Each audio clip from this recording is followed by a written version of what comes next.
Vamos para uma aulinha de história hoje, terceiro ano, na página 20 da apostila. Hoje nós vamos falar do futebol.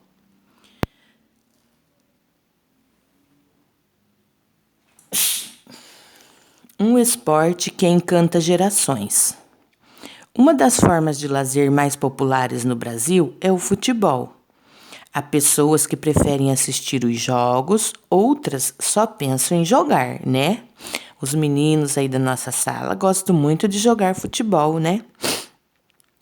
Esse esporte é praticado por crianças e adultos, tanto meninos quanto meninas, o que pode ocorrer em campinhos ou em estádios.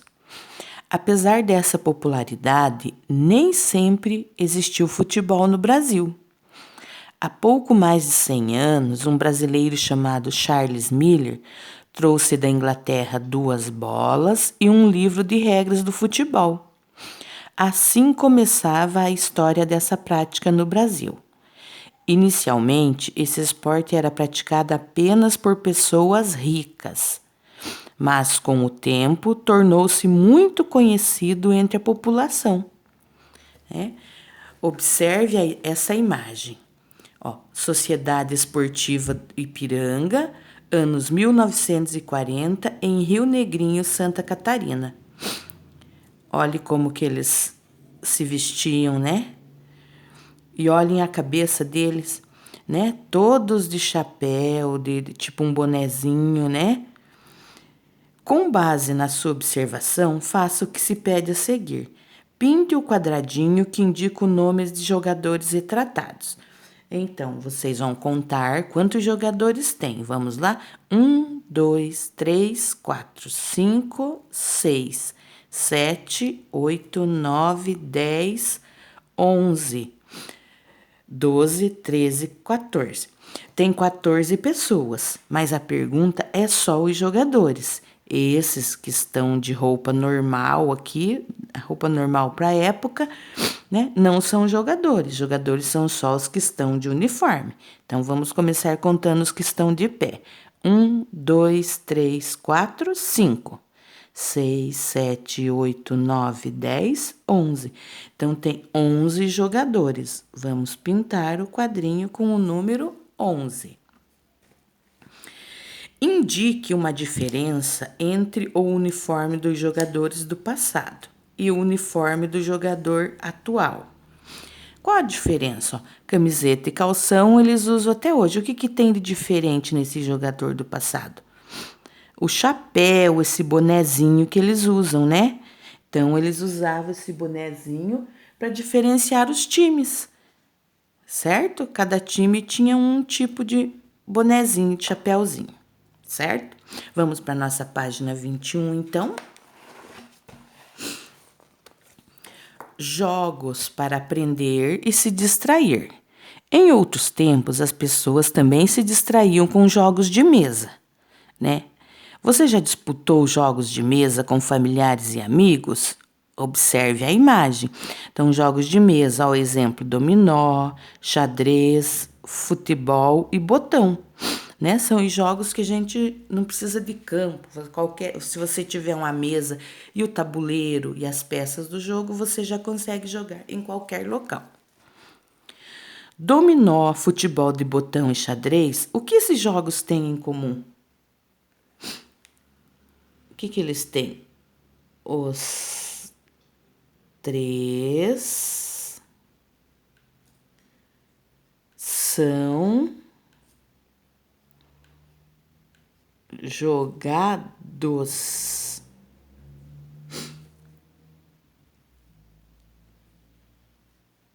em mesas, né? Os três são jogos de mesa, os três são jogados em mesa. Você costuma realizar atividades semelhantes às mostradas nas imagens? Em que momentos? Aí cada um vai escrever o seu. Se sim, escreve sim, né? E em qual momento que joga. Se não, só escreve não. Número 3. Geralmente, as peças do jogo de xadrez fazem referência à época dos castelos medievais. Recorte as imagens das peças da lateral desta página e cole-as no caderno. Depois, com a ajuda de um adulto, pesquise o nome em cada peça do xadrez. Então, vocês não vão precisar recortar nem colar no caderno. E nem pesquisar, porque eu já pesquisei para vocês. Deixa eu te arrumar o celular aqui para vocês poderem verem bem as peças. Então, eu já pesquisei o nome. Vocês vão poder escrever aí na apostila mesmo. Em cima de cada pecinha tem um espacinho, ó. Eu consegui escrever aqui, vocês conseguem ali. Então, o nome dessa primeira peça aqui, ó, é o rei. Que tem essa coroinha com essa, parece uma cruzinha em cima. Então, é o rei.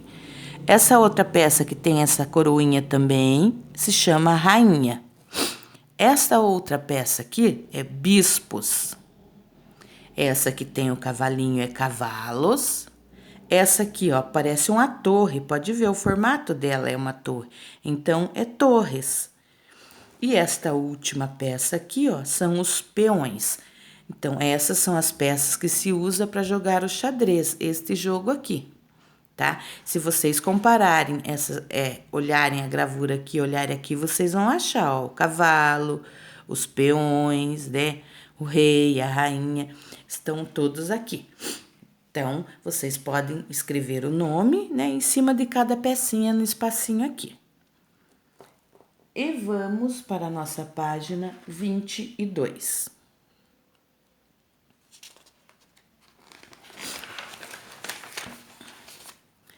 Hora da leitura.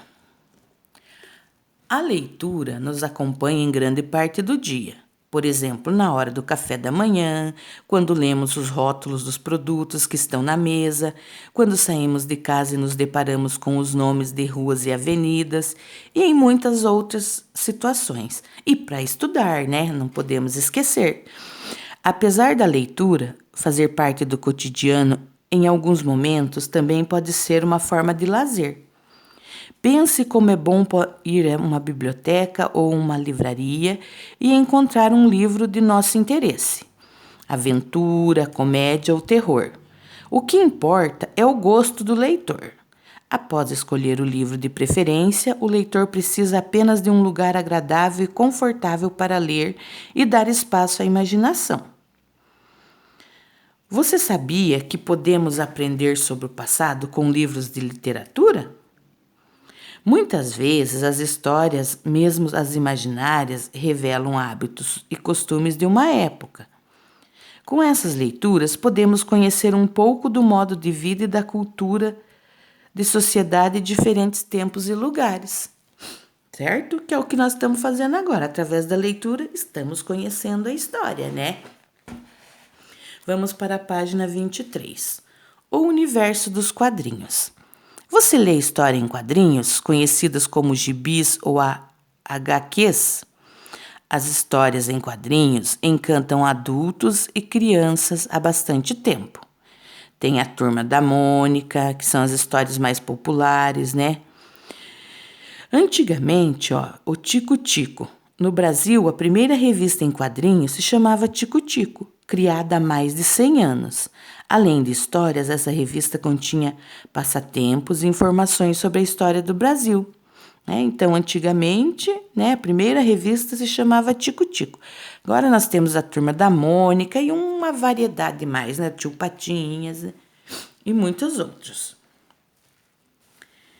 A próxima atividade da página 23. Converse com um adulto sobre as revistas em quadrinhos de outros tempos. Depois peça a ele para responder essas perguntas e registre respostas. Então, vocês vão entrevistar o papai, a mamãe, um adulto e vão escrever a resposta aqui. A professora não vai ajudar vocês a escreverem porque cada um vai escolher a pessoa que vai entrevistar, e é uma resposta pessoal, certo? Vamos para a página 24. Então, aqui na página 24. Vamos lá. Em respeito ao lazer no Brasil, em outros tempos, assinale V para as informações verdadeiras ou F para as informações falsas. As praças são espaços de lazer que existem há muito tempo nas cidades? Vamos arrumar o celular verdadeiro, né? Elas, desde sempre elas existem, né? O teatro surgiu na Grécia Antiga. Naquela época, os gregos encenavam comédias e tragédias. Verdadeiro, né? Nós já vimos o textinho outro dia. Os primeiros filmes de cinema eram coloridos e dublados? Falso, eles eram em preto e branco e eram mudos, né? A gente tinha que ler as legendas. No passado, as pessoas se reuniam para ouvir histórias das radionovelas? Verdadeiro. Lembra que a gente viu até a gravurinha da família em volta de um rádio lá, né? O futebol sempre foi um esporte popular no Brasil? Falso, né? Ele não foi sempre popular. Lembra que antigamente só os ricos, os privilegiados podiam participavam ou jogavam futebol. Número 2. Escreva o nome de 2 formas de lazer que você costuma vivenciar com seus amigos e familiares.